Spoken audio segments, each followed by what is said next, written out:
Welcome to the Zentangle Project Pack series. This lesson is part of Project Pack number 11. Can't believe it. I know, right? My name is Martha Huggins. And I am her sister, Molly Hollaba. Hi, Molly. Hi. Today we're going to be working with the materials found in this Project Pack 11. They are available from some of our certified Zentangle teachers and also on zentangle.com. But as with our other project packs, if you have some things at home that you're able to follow along with us, we very much welcome you to do that. Ready to go? I'm ready. If you are just starting out here with Project Pack 11, we do recommend going back and watching the introductory video before going ahead with this lesson. It just has some great information there for you to pick up before going ahead with this really exciting new stuff. So we have in our tile envelope some really exciting stuff because for us, these are new tiles. So this is pretty exciting to be playing with you guys for the very first time. So we have what we're calling our phi tiles. And Finally. I know, finally, the fun has come. And for this lesson, we're actually going to be using two of them. So we're going to grab two of these beautifully die cut 100% cotton tiles. And then there's a cool little tool in there that is called our Marcus Operandus Part 2. It's the second in a series. We had Very French. I know, it's very French. And it is something you can use with the phi tiles, our other square tiles, and actually our 3Z tiles too. So some fun stuff to be had here. And then as far as tools go, we have some pens. We're going to be using a graphic one and a microno one, also in black. A couple different tortillones, a graphite pencil, and then some chalk pencils. And you should have gotten 3. I'm just going to start off using 2 of them. But you should have gotten 3 of various colors. And what's really fun is that everybody got different colors. So I'm sure you might have different colors than me. And I just picked these 2 to do my first tile. For these 2 tiles, we are going to be playing with a tangle called ing. And ing is actually one of my tangles. Came up with on a little journey when I was sort of looking at this big sculpture. And I was kind of, to me, looked like a, what would you say that's like a helix? Oh, double helix? A double helix, yeah. It sort of looked like that. Origami, really. It looks Yeah. very much like folded origami. And I just kind of came up with a step-by-step fun way to draw something that was inspired by that and came up with ing. But today we're going to be using ing as a reticula and having some fun putting different fragments inside of the ing, so to see what we can come up with. And because ing is a vining tangle, it's really nice on this in this canvas, this shape, the rectangular shape. It just sort of lends itself to something like that. So the way we're going to start out is I'm going to use this phi finder, or our Marcus Operandus, just to sort of give us a little guidance. And that's what we've been doing with this a little bit here and there, is just sort of like allows us to put down a little bit of pencil to sort of, I guess, just guide us. So I have my phi finder fit into the, I guess, more portrait mode. And I have it situated so that I can mark B and C right here. And then I'm going to flip it over and mark B and C again. And then just very lightly, very, very lightly, I am just going to put 2 lines meeting those lines to just give me a bearing of where that sweet spot in the middle is. It's kind of fun, and I don't know, it's not exactly like making this to be this exact phi proportion thing, but in this case, it just gives us a space to play with. So I'm going to start with my graphic one. And the way we draw ing to begin with, and I encourage you to just watch for a minute here, is I'm going to begin by, and notice I'm not actually drawing right now, I'm going to put a big zigzag all the way down my tile. So I like the zigzag to be kind of open and wide because it gives me a little bit more room to play. And it can be a little bit odd. It doesn't have to be exact. So I have something like that. The graphic one is a marker. It puts way more ink down, so you want to really be cautious about having your hand rub over it in the beginning because it can smudge if it hasn't quite dried yet. So just be kind of cognizant of that. All right, so now's the next step. So what I'm going to refer to is these mountain peaks here, and that's where I'm going to use sort of as reference points. So beginning at the top, I'm going to start my pen at this first mountain peak, and I'm going to travel downward to about halfway down on this line in the valley. So I'm going to go about halfway down, okay? Now I'm going to find this second mountain peak. I'm going to do exactly the same thing. I'm going to go to the halfway-ish point there. This next mountain peak, and I'm going to go to the halfway point there. Okay? I'm going to take a deep breath. And I'm going to go back and I'm going to visit the other side. I'm going to do the same thing, just with the opposite peaks. So I have, I'm going to ignore up here for a second because it's easier to do that after, but I'm going to look at this first peak here, and I'm going to travel about halfway down.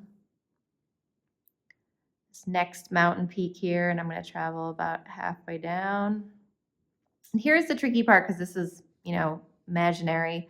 So let's go to this mountain peak here, and let's imagine that there's a line coming down here. So I would draw a line that goes to there. So let's try to just guess. I think it would be something like that.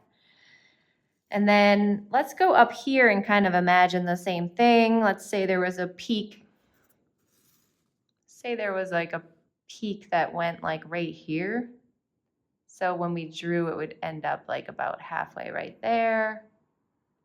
And we're just guessing to try to. You also could leave it blank on the top and Totally. bottom too. If you just like the look of a complete triangle, you could customize yours. Exactly. All right. So the next thing we're going to do, everybody take a deep breath. And we're going to just flip our tile upside down, right? It doesn't look that much different, but it actually is. And we're going to now do the same thing we just did. We're going to find that first peak, which is right here, and I'm going to travel halfway down to that line. To find the next peak, I'm going to travel halfway down to this line. And I'm going to find the next peak, and I'm going to guess this one is about there. Okay. And then I guess up here, if we were to imagine there was one maybe out here, a line that maybe came something like that. And on this side, halfway down.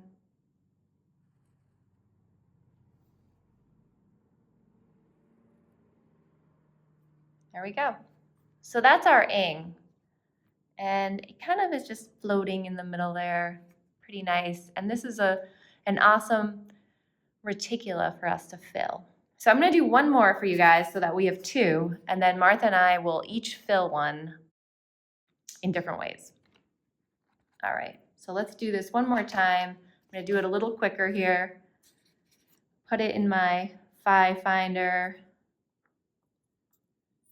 Find this B line, C. And I just put these in here as a way to have a little reference. If you want to skip this step, that's totally fine. Everything is fine. Everything's good. Everything's fine. But I do like this, something about putting pencil lines down first that sort of just like, I don't know, sets the stage a little bit. And now we're going to do a nice wide zigzag. Okay. So here we go. Let's just imagine there's a point here, goes halfway, point, mountain peak, whatever you want to call it, halfway, halfway. Okay. Do the other side. This is a pretty obvious peak right here. Halfway, halfway, half. Let's imagine this one, half. You guys remember the next step? Oh yeah, it's to breathe. All right. Take a deep breath, turn it upside down. I like to keep things fun around here. All right, so let's find that peak halfway. Okay.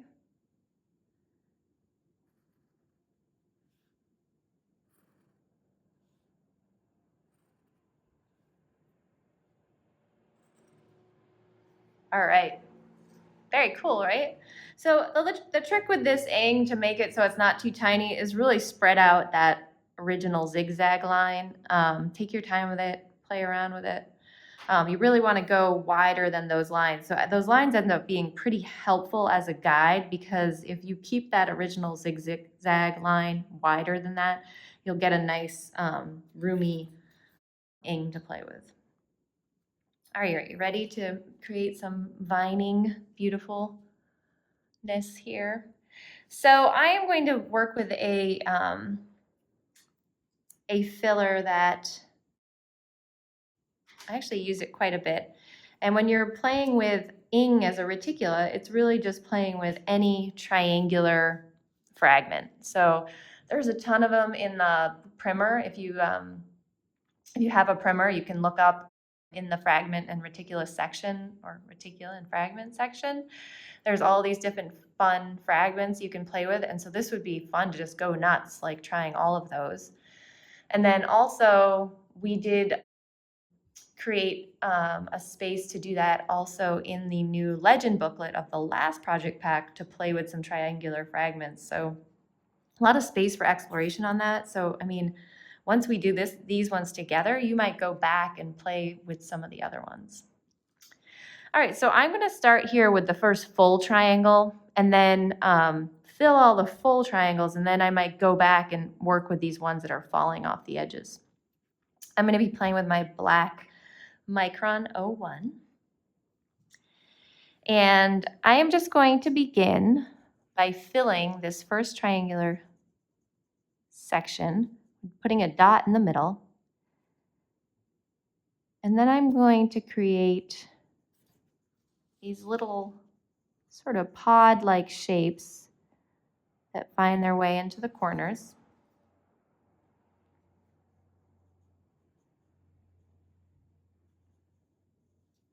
Okay.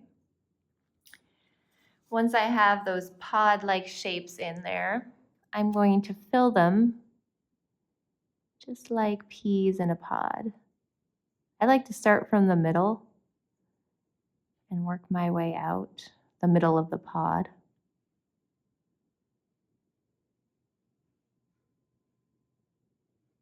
If you want to kind of ink in the little sections, that's up to you. And then I'll proceed to do all three.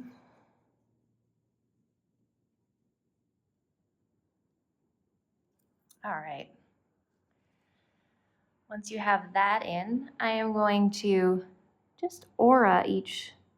I feel like aura makes such a difference. Just putting in an aura around each one of these pod shapes. And then I'm actually going to put a second, let's do this little one too. And depending on how much room you have left, you can either just leave it with the one aura. I'm going to do a second aura that it's sort of a little bit, not going to touch it all the way to the top, just like as a fun little detail. but really depends on how much space you have left.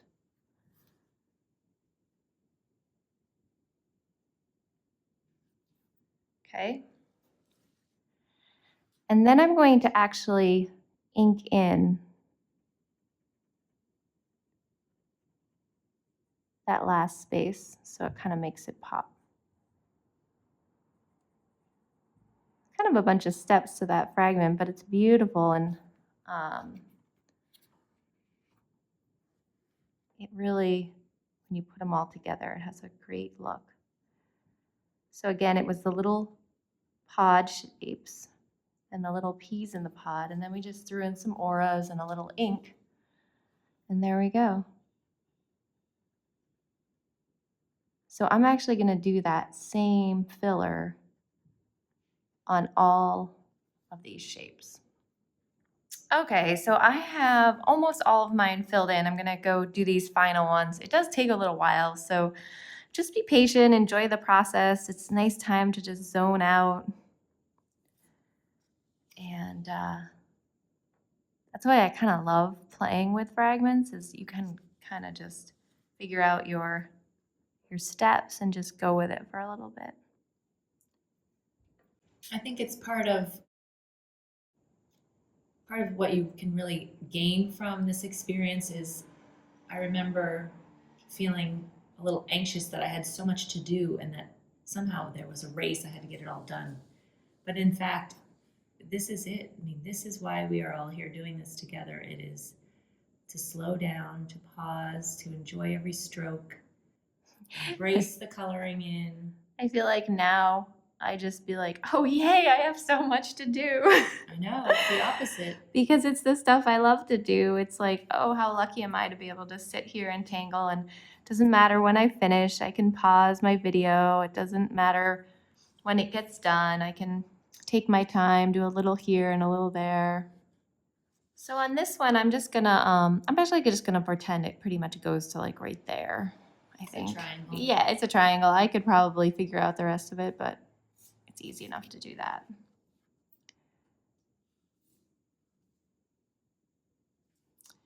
This last one here, I'm going to kind of guess a little bit because it is kind of falling off the end. So I think it would probably just have like one, really. All right, so I got all my triangles filled here. I'm going to add a couple more details before we think about shading.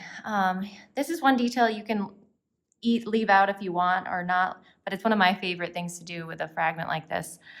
I'm going to go back, and can you see these little triangular shapes that we inked in? All along the outside, I'm going to put a little hump on the outside, and it kind of creates this sort of dimensional look. And it's not going to be too many because it's just where they face out. And I love to add little details like that just change. This one would be like that. Sort of gives it this unique look. I'm going to turn it around. Looks like gems or something. I don't know. There's one right here.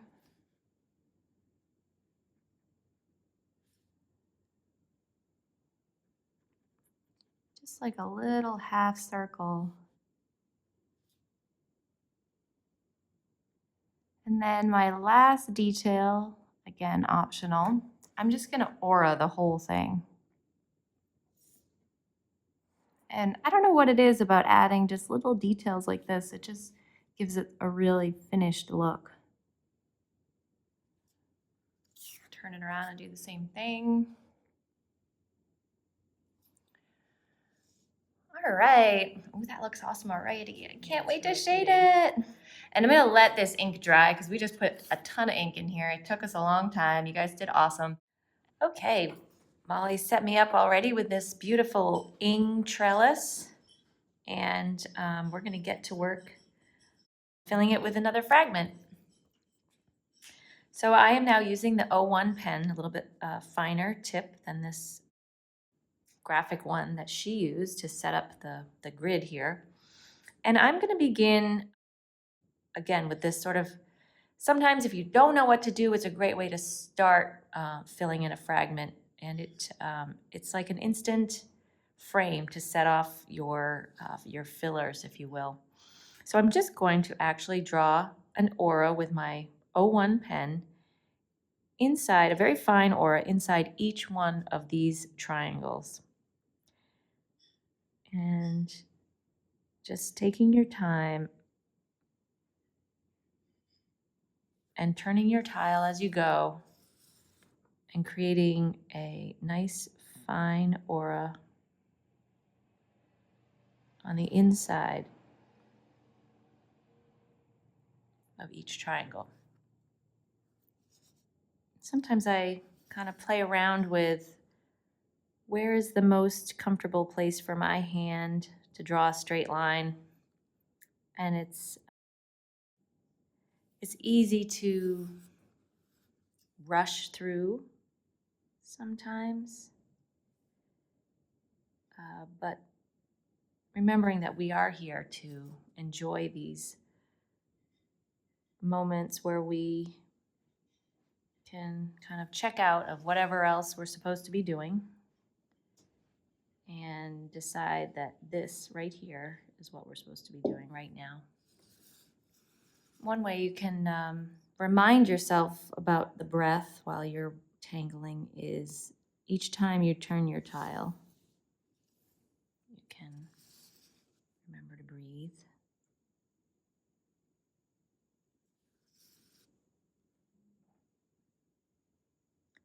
And then, however yours looks on the end, you can decide to kind of go off the edge, I guess. Continue that idea here.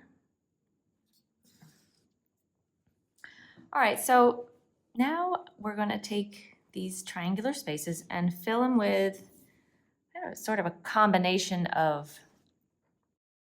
a tangle stroke that we know already and just add a little bit of enhancement to it. So I'm going to start by putting a circle in the center.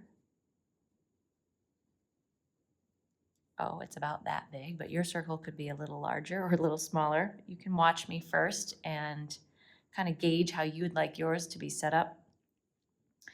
And I'm going to do the basic stroke of well inside this triangle. Often well is a filler for a square space, but it works just wonderfully in a triangular space as well.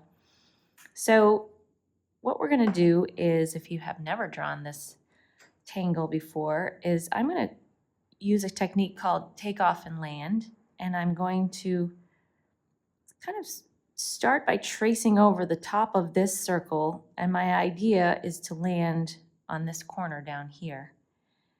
And I'm going to use the idea of the shape of a number 9, kind of a curvy number 9, and I say that over and over in my head so I always remember which direction to go in. If you're left-handed, and maybe something would be more familiar to you if you went in the opposite direction, you could kind of say the letter C in your head, and that might help you out. So I'm doing my first sort of number 9, and I land down here. And you see how I started out on the circle that I had already drawn. I trace over it, and with a gentle curve, but I sort of land before the point, and it kind of gives it a graceful curve. And that's pretty much the stroke we're going to be using. And I'm going to turn my tile, and I'm going to do the same stroke in the same direction to this point right here. I'm going to start on the top of the circle, curve, and land down that way. Turn it again. So I'm always turning my tile in the same direction, and I'm always drawing in the same direction. Taking off at the top with a curved line and land. So I think what we'll do is we'll go through all of our triangular spaces with this basic filler, and then we'll build on it from there. Draw my circle in the center, and I'm trying to make my circles fairly similar in size. Then I take off and land, turn my tile.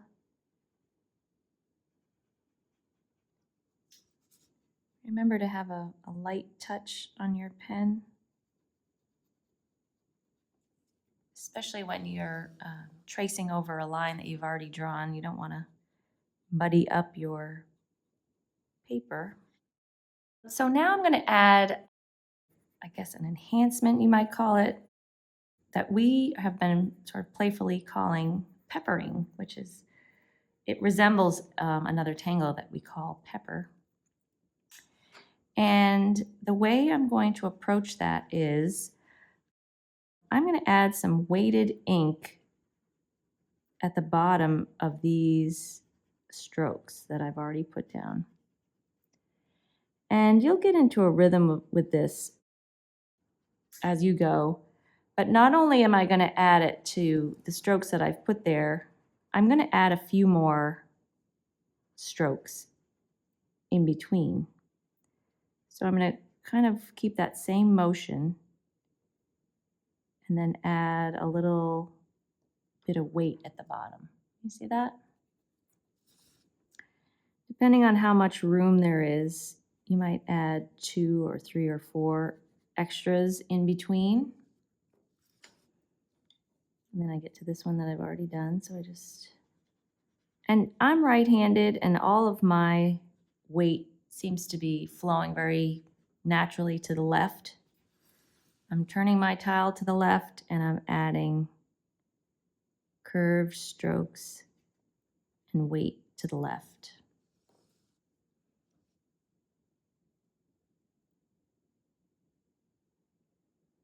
And remember to keep those curves going and you don't want really rigid straight lines here. You want to keep the enhancements sort of graceful. Super cool. Some people have a heavier weight at the end. You can kind of play around with how your look will come about. Yeah, I mean, it really depends on like how big your triangles were, Yeah, how much room yeah. do you have, all that stuff. But it's a nice compliment. You have that thicker outside line, which adding that ink kind of, that's great. Yeah. So that's basically what we're going to do to each inside here. It's important to keep your tile moving in the same direction. Well, for a few reasons, but one of them is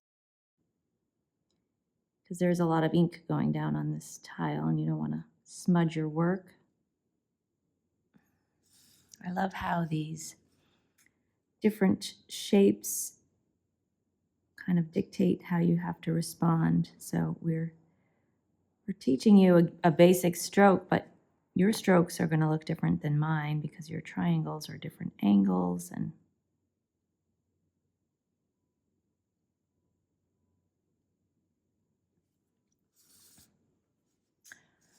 okay, so I think I may borrow my first idea that I had with the aura and again add a thin line on the outer edge going down each side. Taking my time.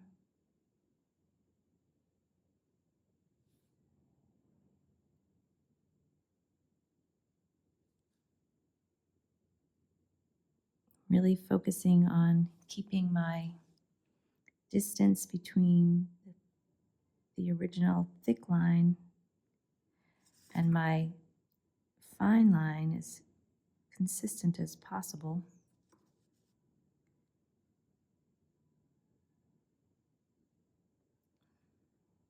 And I am going to turn my tile and do the same on this side. There, so again, there's plenty of ink that we just put down here, so I think I'm going to put this one aside and maybe we'll revisit Yeah. The Let's get some color first going. one that Molly did. Yeah, because we're working on these in tandem, we're sort of able to put one aside and let the ink kind of settle in. And then in your case, if you wanted to just put it aside for a minute, go get a drink, chill out for a minute, and then come back with the color, then that'll work too.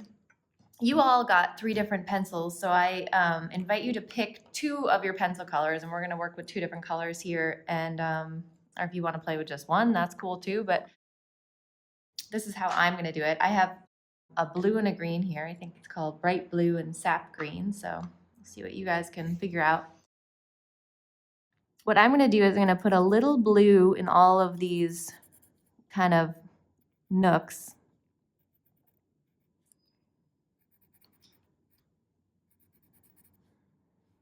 And then I'm going to put some green just in the middle.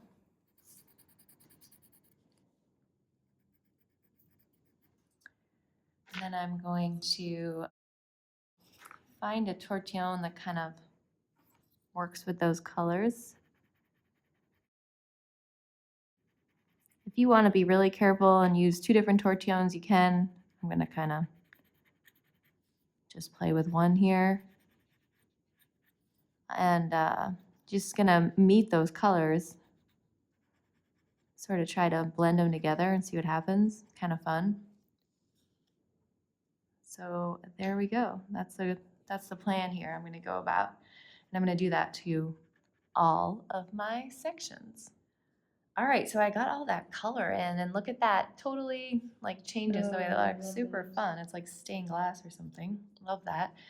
So I'm just going to do one more touch to finish this off. I'm going to add some graphite, optional. If you're like digging the way it looks right now, don't feel like you have to.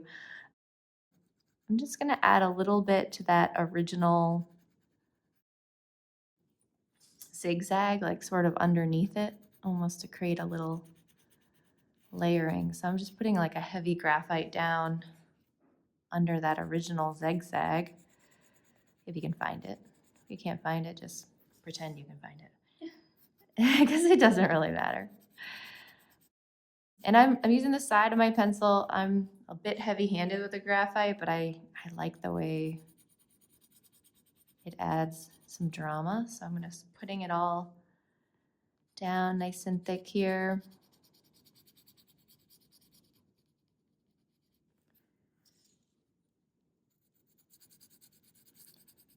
And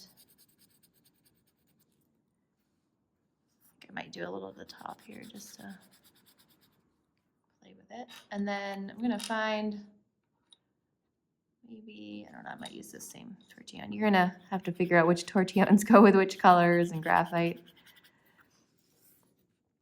Just blending it in over that color a little bit. Wow, look at all the layers here. It's exciting. Yeah, so these tiles take a little while. Just enjoy that time. If you need to do it in a couple sessions, don't sweat it. Don't rush. Watch the video a couple times if you have to. All right. Ooh, look at that. Do, do, do. That's awesome. All right, Martha, you're up. Hopefully we're dry here.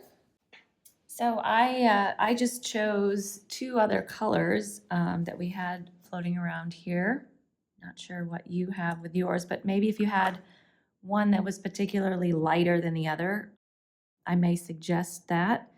And so I'm going to take the lighter of the 2 that I have here. This one I'm working with is yellow ochre.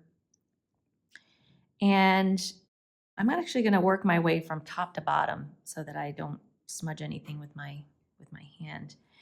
And I'm just going to take this pencil and gently add some color right around that first circle that we drew. You can see that. And then I'm going to, with some lighter tortillon, just blend that kind of in circular motion. Again, just with this yellow ochre, I'm going to do every one of these circles. I'm going to lay down some of this pretty orangey yellow chalk. Being mindful not to touch that white space in the center of the circle. I'm going to put the chalk on, this yellow chalk on all of these first, and then we're going to go back with another color after we blend them. I have a nice point on this, and I'm still on an angle a bit, but using that point to really control and not get any chalk on that white space in the middle.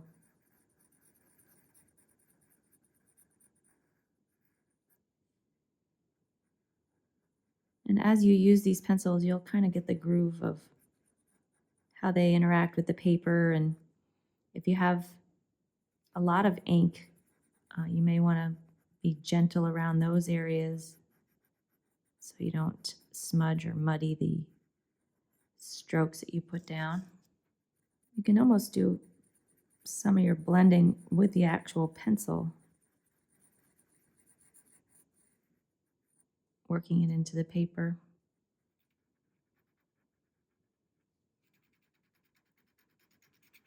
You might want to play around with a few combinations of colors on the back of your tile or on another piece of paper, just to see how they combine.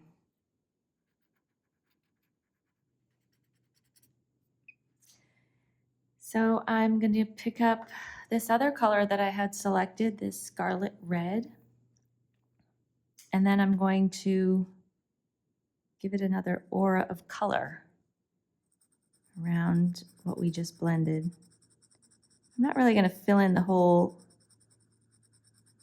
fragment. I'll show you what I'm thinking. This looks pretty good. And I'm going to kind of gently blend it out to the corners. Again, on the edges of these triangles is a lot of ink, so you want to kind of be careful.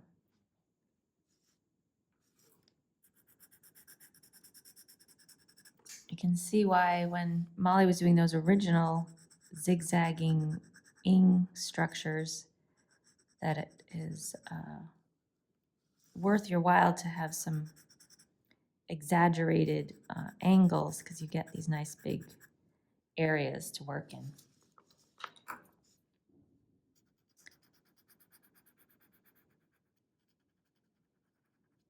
You can choose to have a light hand on all of the chalk that you're putting down, or kind of really dig in and get some deeper hues.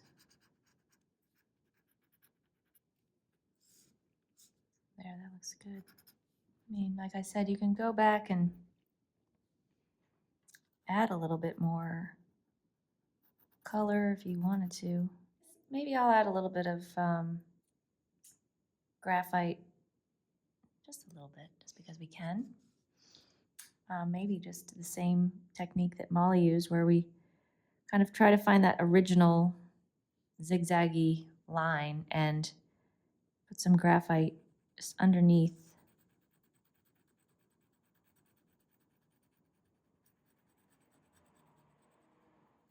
It's funny, it's all about the layers. Like, I've tried so many times when I'm preparing for a project pack to like kind of like rush an idea and try to like work through something, and you really just have to actually work through the whole process and explore ideas from start to finish, because it just doesn't, rushing and Zentangle don't, No. they don't go together. You just can't do it. You can't like be like, I'm just gonna quick do this. You really just have to take your time and trust that this time is meant for this, and enjoy it and see what happens. And I think this is a great example. This is a fun idea. So as Martha and I were saying earlier, because we just took ing and decided to play with it as a reticula, like this is like just the beginning. Like, find some other really cool fragments and throw them in this same template and see what you get. Like, have fun with it, explore it. Maybe you play with like every other, or maybe you, I mean, there's so many different ideas. Or 12 different ones, or right? whatever, however many triangles we have here. Yeah, challenge yourself. Oh, that looks great. It does look really pretty. Oh my goodness. All right, let's see what we have.